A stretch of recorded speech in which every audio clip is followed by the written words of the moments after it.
Hello everyone, इस video में हम पढ़ेंगे क्लास 10th इंग्लिश की बुक फर्स्ट फ्लाइट का chapter 2 Nelson Mandela long walk to freedom. तो उसमें हमें देखिए बिफोर यू रीड में है अपार्थाइड जो था एक पॉलिटिकल सिस्टम था जिसमें लोगों को अलग किया जाता था उनकी रेस के बेसिस पे। ये साउथ अफ्रीका में होता था और वैसे तो काफ़ी सारे यूएस में ऑस्ट्रेलिया में भी इसको मतलब एक तरीके से थोड़े माइन्यूट फॉर्म में फॉलो करते थे, बट साउथ अफ्रीका में बहुत ही ज़्यादा होता था। मतलब रंग भेद की नीति होता है इसका हिंदी में, मतलब कि अगर कोई काला है और कोई गोरा है तो काले लोगों के साथ भेद किया जाएगा।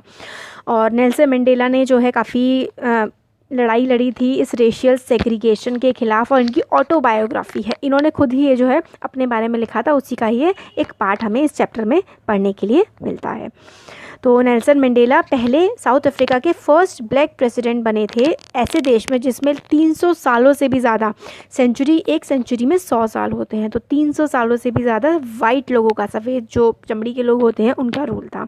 अफ्रीकन नेशनल कांग्रेस पार्टी जो थी उसने 242 सीटें जीती थी 400 सीटों में से, और ये पहले डेमोक्रेटिक इलेक्शंस थे साउथ अफ्रीका की हिस्ट्री में। इनॉग्रेशन सेरेमनी जो थी took place in the Union Buildings Amphitheatre in Pretoria, today attended by politicians and dignitaries from more than 140 countries around the world। तो इनॉग्रेशन जो हुआ देश का डेमोक्रेसी, पहले डेमोक्रेटिक इलेक्शंस जो हुए थे उसका यूनियन जो एम्फीथिएटर एक होता है जो बहुत ही काफ़ी बड़ा सा थिएटर होता है और जो ओपन होता है जिसमें 140 से भी ज़्यादा कंट्रीज़ के लोग थे। Never never again will this beautiful land experience the oppression of one by another, said Mandela in his address. तो उन्होंने अपने एड्रेस में कहा था कि ये जो इतने सालों से जो अत्याचार चल रहा था कि एक तरह का व्यक्ति, एक वाइट एक ब्लैक पर अत्याचार कर रहा था, अब इस देश में ये कभी नहीं होगा। Jubilant scenes from the street of Pretoria followed the ceremony with blacks, whites and colored celebrating together. More than 1 lakh South African men and women, children of all races sang and danced with joy। तो काफ़ी सारे लोग जो लगभग 140 से भी ज़्यादा देशों के पॉलिटिशियंस और लोग आए हुए थे, उनकी ये जो ओथ टेकिंग सेरेमनी होती है जिसमें एक तरह से शपथ वगैरह लेते हैं ना, उसमें शामिल होने के लिए। और प्रिटोरिया के लोग, प्रिटोरिया जो है साउथ अफ्रीका की कैपिटल है, काफ़ी सारे लोग जुबिलियंट होकर के, जुबिलियंट होता है खुश होकर के, जॉयफुली वहाँ पे सेलिब्रेट कर रहे थे इस एक तरीके की आज़ादी को। तो देखिए आप वाइट और ब्लैक तो समझ गए, कलर्ड लोग होते थे जैसे इंडियंस हैं काफ़ी सारे, उनको कलर्ड बोला जाता है वहाँ पे, क्योंकि ना वो इंडियंस बिल्कुल वाइट होते हैं ना ही बिल्कुल ब्लैक होते हैं, तो कलर्ड हो गए। या फिर कलर्ड और मिक्स रेस जो होती हैं, कलर्ड एक पेरेंट वाइट है एक पेरेंट ब्लैक है, उनके बच्चे, तो उनको भी कलर्ड बोला जाता था। तो इस तरीके से तो सबसे ज़्यादा अधिकार पहले वाइट्स के पास हुआ करते थे। अब स्टार्ट करते हैं चैप्टर जो है 10th में डाउन ब्राइटन के लिए। तो डाउन का मतलब होता है केम आउट। 10 मई जो बिल्कुल ब्राइट और बहुत ही क्लियर सी थी। For the past few days I had been pleasantly besieged by the dignitaries. तो बिसीज होता है सराउंडेड, मतलब मेरे आसपास लगभग कुछ दिनों से डिग्नेटरीज जो थे, मतलब कई देशों के या बड़े बड़े लोग जो थे वो मेरे आसपास थे। World leaders who were coming to pay their respect before the inauguration. पूरी दुनिया के जो लीडर्स हैं वो आ रहे थे देश में एक तरीके से हमारे देश को सम्मान देने के लिए। Inauguration would be largest gathering ever international leaders on south African soil. और ये जो गैदरिंग होने वाली थी इनॉग्रेशन में, जो साउथ अफ्रीकन सॉइल में, मतलब साउथ अफ्रीका जो देश था उसमें सबसे बड़ी मीटिंग होने वाली थी। Ceremonies took place in the lovely sandstone theatre formed by the Union buildings in Pretoria. तो यूनियन बिल्डिंग जो थी प्रिटोरिया में, उसका जो एम्फी थिएटर था, ये सेरेमनी वहाँ पर हुई थी। For decades this had been the seat of white supremacy and now it was the site of a rainbow gathering of different colours and nations for the installation of South Africa's first democratic non racial government. तो ये जो इलाका था, amphitheatre था, building थी, Union Buildings थी Pretoria की, इसमें लगभग 300 साल से भी ज़्यादा समय तक जो वाइट लोग थे उनका कब्जा था। अब एक रेनबो सा लग रहा है, मतलब हर रंग के लोग वहाँ पर बैठे हुए हैं सेलिब्रेशन में पार्टिसिपेट करने के लिए, नॉन रेशियल गवर्नमेंट बनाने के लिए। देखिए रेशियल गवर्नमेंट वो होती है जो रंग में भेदभाव करती है लोगों के शरीर के रंग को देख करके, मगर अब ऐसी गवर्नमेंट नहीं थी। On that lovely autumn day I was accompanied by my daughter Zenani on the podium. Mister de Klerk was first sworn in as second deputy president। तो बहुत ही सुंदर ऑटम का दिन था, मतलब ऑटम होता है ना स्प्रिंग सीज़न होता है वसंत का, और ऑटम होता है जो बारिश के बाद वाला आता है ना, वो वाला मौसम था। और मैं ये बताते हैं, मैं अपनी डॉटर जिनानी के साथ था। पोडियम होता है स्टेज टाइप का, उस पर चढ़ा और मिस्टर डे क्लर्क जो थे उन्होंने सबसे पहले ओथ ली सेकंड डेप्यूटी प्रेसिडेंट के तौर पे। देखिए ये है नेल्सन मंडेला। फिर Thabo mbeki was sworn in as first deputy president, तो सेकंड डेप्यूटी प्रेसिडेंट और फिर first deputy president. When it was my turn I pledge to obey and uphold the constitution and to devote myself to the wellbeing of republic and its people. तो जब दो deputy जो president थे उन्होंने oath ले ली थी, oath होती है शपथ, तो मैंने भी ये शपथ ली कि मैं कॉन्स्टिट्यूशन को ओबे करूँगा, कॉन्स्टिट्यूशन को मानूंगा और मैं खुद को डिवोट कर दूंगा इस रिपब्लिक के लिए, इस देश के लिए और इस देश के लोगों के लिए। To the assembled guest in the watching world, तो जो वहाँ पे गेस्ट असेंबल हुए थे और पूरी दुनिया जो देख रही थी उनके लिए आई सेड, मैंने कहा, today all of us do by our presence here confer glory and hope to new born liberty. हम लोग जो सबके सब यहाँ पर प्रेजेंट हैं, कन्फर्म इकट्ठा हुए हैं, जो ये न्यू बॉर्न लिबर्टी है, लिबर्टी होता है आज़ादी, जो नई आज़ादी मिली है, इसको सेलिब्रेट करने के लिए।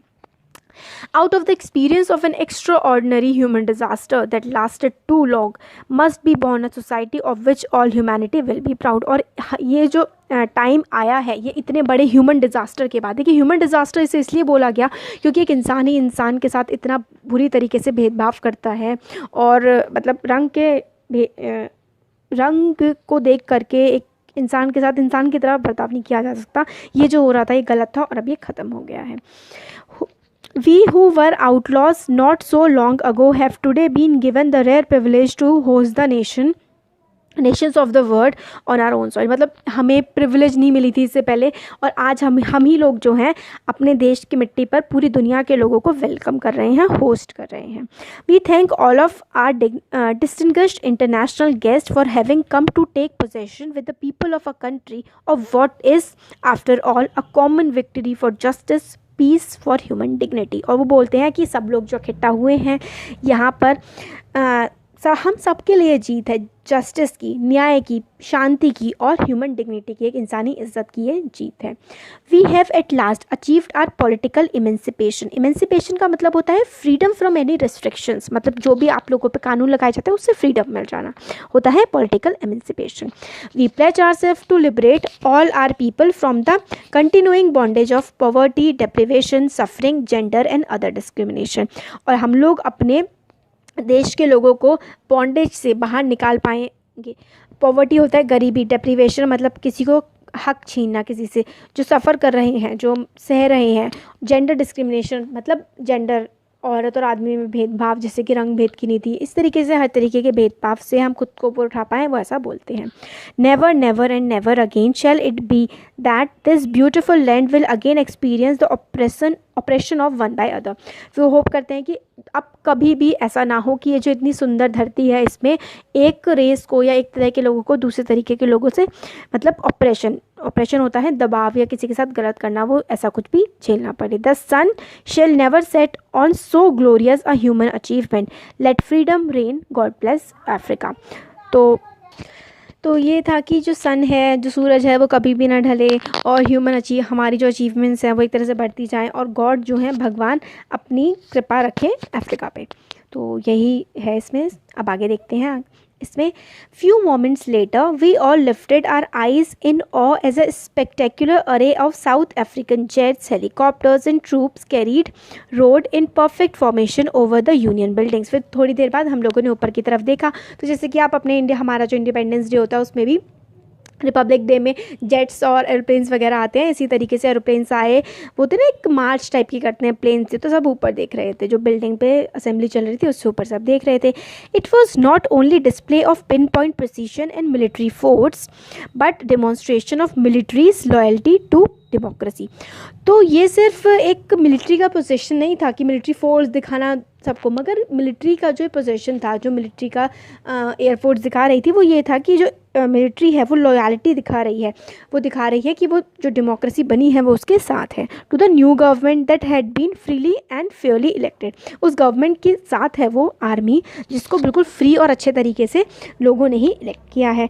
Only moments before the highest generals of the south Africa defence force, देखिए यहाँ पे हम कुछ ही देर बाद क्या हुआ, जब वो प्लेन्स वगैरह अपना दिखा के चले गए, तो साउथ अफ्रीका की जो defence force, police, their chest backed with ribbons and medals for days gone by and saluted me and pledged their loyalty। फिर पुलिस के लोग आए, आर्मी के अफसर आए, जिनके मतलब बैजेस थे, जिनके पास इस तरीके का, वही बताया गया है, वो आए, सल्यूट किया और अपनी जो लॉयल्टी थी कि हाँ हम आपके साथ वफादार रहेंगे, प्रेसिडेंट के सामने लॉयल्टी अपनी शो की।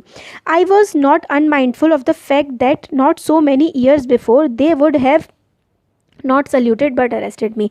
और उस समय मुझे ये भी याद आया कि आज से कुछ सालों पहले ये लोग मुझे सल्यूट नहीं करते थे, बल्कि ये मुझे अरेस्ट किया था इन्हीं लोगों ने। Finally a chevron of Impala jets left smoke trail of the black, red, green, blue and gold of the new South African flag. फिर एक और जो chevron, pattern of V shape, chevron का मतलब होता है इस तरीके का पैटर्न। इस पैटर्न में जो है, जो अफ्रीका के झंडे हैं ना, जिसमें black, red, green, blue, gold colour आता है, उस झंडे जैसे हमारे भी जब इंडिपेंडेंस डे होता है तो यहाँ पर अपने झंडे का होता है इस तरीके से 3 जो हमारे झंडे के कलर हैं, ये ऑरेंज और वाइट और ग्रीन, इस तरीके की वो लेयर्स निकालते हैं। ऐसे उनका जो झंडा है, black, red, green, blue, gold, वो वाले झंडे के उस कलर के धुआं निकालते हुए गए थे plane.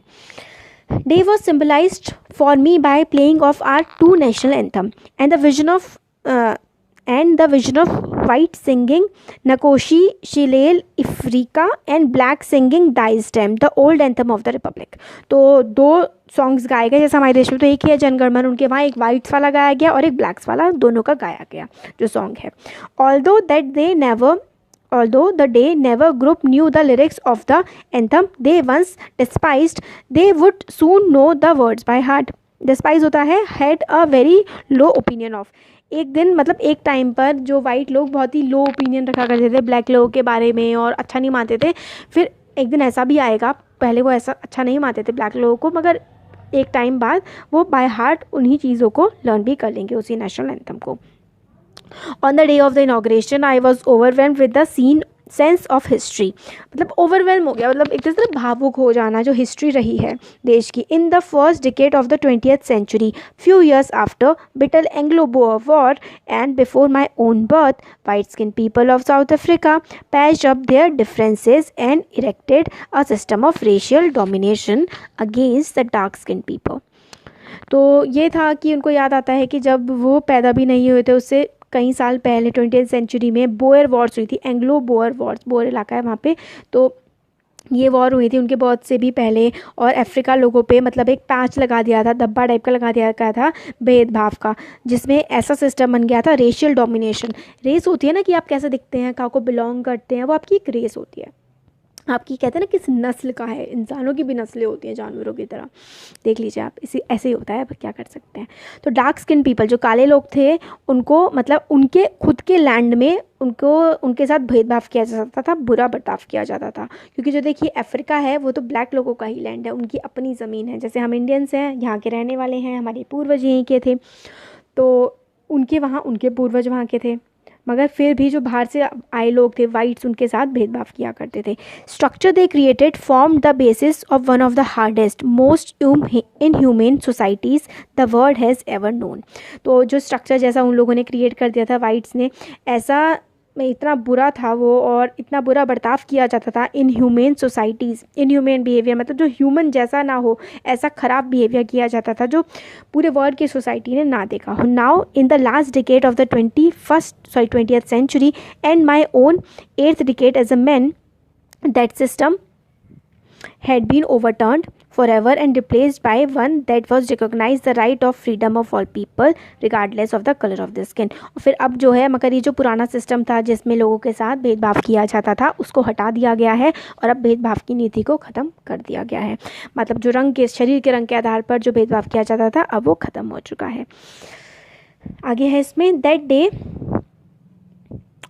had come about through the unimaginable sacrifices of thousands of my people whose suffering and courage can never become counted और रिपेड। तो मतलब ये दिन कहते हैं उन्हें याद आ जाता है, सफरिंग जो लोगों ने सहा है, जो लोगों ने देश के लिए किया है, जो कभी ना भुलाया जा सकता है और ना उन लोगों को वापस किया जा सकता है जो उन लोगों ने देश के लिए किया है, ये सब जो सिस्टम ख़राब चल रहा था भेदभाव का, उसको हटाने के लिए. I felt that day as I have on so many other days that I was simply the sum of all those African patriots who had gone before me. तो उस दिन जब ये इनका ओथ वाला टाइम चल रहा था, उनको ऐसा लगता है कि मैं मतलब एक तरह से सम हूँ शायद उन सभी लोगों का जिन लोगों ने देश के लिए काम किया है. देश के लिए पेट्रॉन्स मतलब होता है जो देश के लिए बहुत ज़्यादा काम करते हैं, देशभक्त जो होते हैं, पेट्रियट उन्हें कहते हैं. तो ये कहते हैं कि शायद मैं उन सब का सम हूँ और आज ये देश डिस्क्रिमिनेशन से बाहर निकल पाया है. That long and noble line ended and now began again with me. और वो नोबल लाइन शायद एंड हो चुकी है, जो लोगों के पेट्रियट वाला जो सिस्टम था, जो देश के आज़ादी के लिए लड़ रहे थे, मगर आज जो है वो एक तरह से मुझ पे ख़त्म हुआ है और मेरे से फिर स्टार्ट भी होगा, जो आगे अलग तरीके की जो देशभक्ति होगी देश को और आगे बढ़ाने के लिए, वो स्टार्ट होगी. I was pained that I was not able to thank them and that they were not able to see what their sacrifices had wrought. Wrought का मतलब है लेकर के आए हैं. तो फिर ये कहते हैं कि जो लोग अब नहीं हैं इस दुनिया में, जिन लोगों ने देश के लिए बहुत काम किया है, उन्हें ये जो पल है जिसमें आज कोई भेदभाव नहीं है, सब बराबर हैं, ये पल देखने को उन लोगों को नहीं मिला है. इस बात का मुझे दुख है. The policy of apartheid created a deep and lasting wound in my country and my people. जो अपार्थेड की नीति थी, भेदभाव रंग भेद की नीति थी, इसने मेरे देश में, हमारा जो देश है उसमें लोगों में बहुत ही डीप लास्टिंग वूंड मतलब एक बहुत ही गहरी चोट पहुंचाई है. All of us will spend many years if not generations recovering from that profound hurt. हम लोग कई साल, पीढ़ियाँ भले ही ना लगे मगर कई साल ज़रूर लग जाएंगे उस घाव को भरने में. But decades of oppression and brutality had another unintended effect, and that was that it produced the Oliver Tambo's, Walter Sissulus, Chief Luthulis, the Yusuf Dadoos, Bram Fischers and the Roberts works of our time. तो फिर वही है, काफ़ी लोगों के नाम गिनवाते हैं. यही जो सफरिंग थी, इन लोगों की पिक्चर पे दी हुई है, ये जो बुरा होता था, यही इन्हीं लोगों, इसी समय की वजह से इतने सारे लोगों का मतलब उदय हो पाया जिन्होंने देश के लिए काम किया. Man of such extraordinary courage, wisdom and generosity that their like many that like may never be known again. तो मतलब इसी स्ट्रगल ने, इसी जो मतलब जो रास्ता था जिस पर हम चले भेदभाव की नीति को ख़त्म करने के लिए, ऐसे ऐसे लोग पैदा हुए जो इतनी ज़्यादा जेनरोसिटी थी, इतने अच्छे थे, उनमें करेज थी, उनमें समझदारी थी, और शायद ऐसे लोग दोबारा नहीं पैदा हो पाएंगे. Perhaps it required such depths of oppression to create such height of character. तो वो कहते हैं शायद इतना ऑपरेशन और इतना जो दबाव लोगों पर डाला जाता था, बुरा बर्ताव होता था, ये इतना अच्छा करेक्टर तभी बन पाया था जब इतना बुरा ही उनके साथ हुआ था. My country is rich in the minerals and gems that lie beneath its soil, but I have always known that its greatest wealth is its people, finer and truer than the purest diamond. तो फिर वो कहते हैं, देखिए आपको पता होगा South Africa में डायमंड की माइंस हैं, गोल्ड की माइंस हैं. तो ये कहते हैं कि मेरी जो कंट्री है उसकी धरती में ही ये जेम्स, ये हीरे जवाहरात नहीं मिलते. यहाँ के लोग जो हैं वो सबसे प्योर डायमंड हैं, सबसे अच्छे डायमंड तो यहाँ के लोग हैं. It is from these comrades in the struggle that I learn the meaning of courage. Comrades मतलब जो साथी होते हैं, इन्हीं साथियों से मैंने सीखा स्ट्रगल जो होती है उसमें किस तरीके से साहस से काम लिया जा सकता है. Time and again I have seen, देखिए यहाँ पे, time and again I have seen man and women risk and give their lives for an idea. मैंने देखा है औरत आदमियों को एक आइडिया के लिए, एक सोच के लिए अपनी जान देते हुए. I have never seen man stand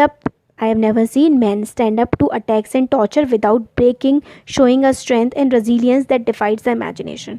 और बहुत सारे मतलब आइडिया, इन्वेंशन के लिए तो लोग बहुत खड़े होते हैं, मगर इतना ऑपरेशन, इतना बुरा बर्ताव, इतना मतलब टॉर्चर, जो मेंटल फिजिकल टॉर्चर, बिना शरीर को तोड़े, बिना मन को तोड़े, रेजिलियंस के साथ मतलब लगे रहना, बिना टूटे अपने काम को आगे करते रहना, मैंने अपने देश के लोगों में देखा है. I learn that courage was not the absence of fear but the Trump over it. और मैंने सीखा है कि करेज, जो हिम्मत है, वो एब्सेंस ऑफ फियर नहीं है. मतलब करेज का मतलब ये नहीं है कि आपको डर ही ना लगे. करेज, हिम्मत का मतलब ये है कि आप उस डर को ओवरकम कर पाएँ, आप उस डर पे काबू पा पाएँ. The brave man is not he who does not feel afraid but he who conquers that fear.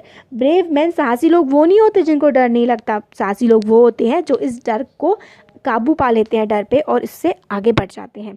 no one no one is sorry no one is born hating another person because of the colour of his skin और his background और his religion. कोई भी पैदा होते हुए किसी से नफरत नहीं करना शुरू कर देता उसकी स्किन को देखकर, उसके रिलीजन को देखकर या उसके बैकग्राउंड को देख करके। People must learn to hate. लोगों को मतलब नफ़रत एक तरह से लोग सीखते हैं, लोगों को सिखाई जाती है। If they can learn to hate they can be taught to love. और अगर उनको नफ़रत करना सिखाया जा सकता है तो उनको प्यार करना भी सिखाया जा सकता है। For love comes more naturally to the human heart than its opposite. और प्यार करना लोगों को ज़्यादा अच्छे से सीख पाते हैं लोग, बजाय कि लोग नफ़रत करने की। Even the grimmest times in prison when my comrades and I were pushed to our limits, I would see a glimmer of humanity in one of the guards, perhaps just for a second। मतलब हम लोगों को ग्रिमेस्ट time मतलब जो हमारे बहुत ही ख़राब time हुआ करते थे प्रिजन में, हम लोगों से बहुत ही ख़राब चीज़ें, प्रिजन होता है जेल में बहुत ख़राब चीज़ें हमसे करवाई जाती थी। तो जो लोग हमारे मतलब ये करवाते थे उनमें चाहे एक सेकेंड के लिए ही मगर हमें एक ह्यूमैनिटी की झलक तो देखने को मिलती थी। But it was not enough to reassure me and keep me going. मगर सिर्फ ये एक झलक मेरे लिए आगे बढ़ने के लिए काफ़ी नहीं है। Man's goodness is a flame that can be hidden but never extinguished. Man की जो अच्छाई है, इंसान की जो अच्छाई है वो फ्लेम होती है, एक आग होती है जो उसको छुपाया जा सकता है मगर उसको एक्सटिंग्विश, उसको ख़त्म नहीं किया जा सकता। अब देखिए आगे चैप्टर है ऑलमोस्ट अब ख़त्म ही होने वाला है।